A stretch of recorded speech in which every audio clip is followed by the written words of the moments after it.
The film doesn't forget to wink at its leading man and his water pump stunt in Gadar. This is the fun, cartoonish part where Sunny Deol turns into a bulldozer, that's his nickname in this movie, and uproots and demolishes everything in his sight with nothing more than his 2.5 kilo ka hath. The role fits the actor like a 2.5 kilo ka glove.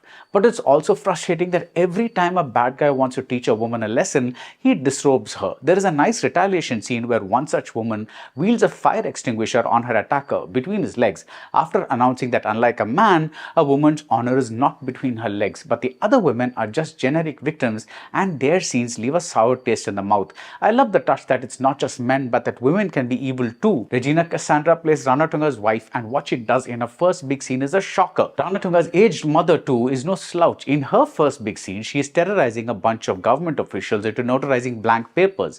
The film is set in coastal Andhra Pradesh and I like the mix of languages, especially Hindi, which is spoken with both a northern accent and a southern accent. The second half though is disappointing. It turns totally serious, which is another word for seriously predictable. We get the sad flashback that explains what Ranatunga did to establish his empire of evil, and then we get the smaller flashbacks that establish who the hero is, and a big plot point is treated idiotically by having the Regina Cassandra character narrate it to people she's holding captive. Why would such a cruel and clever woman, the only person capable of confronting and diffusing Ranatunga's rage, reveal this information to a bunch of strangers? It feels that after the terrific first half, the writers lost their energy and settled for the easiest narrative cliches, including patriotism and self-righteousness, and Jagapati Babu playing a CBI officer who lands up at the climax scene later than the police usually do. मैं इस मिट्टी से बना जाट हूँ, our hero says before wiping the floor clean with the Sri Lanka की मिट्टी से बना villain. Sunny Deol made his debut in Beta, but the love story has never been his forte. He excels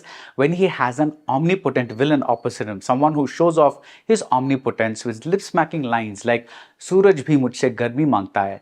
If the second half of Jat had matched up to the garmi of the first half, we might have had a modern-day masala classic, but even when the film loses energy post-interval, it never loses visual energy. Cinematographer Rishi Punjabi gives us a series of cool visuals where even something like a mass hanging is presented to us with a flair, with a lovely pan shot. It'll be interesting to see if Jat succeeds because unlike the South, Hindi cinema does not have the tradition of aging yet potent action heroes, but even with all the flaws and missed opportunities, Jat is the best Hindi masala movie made by a southern filmmaker. Even if it doesn't reinvent the wheel, it proves that there's still mileage left in the genre.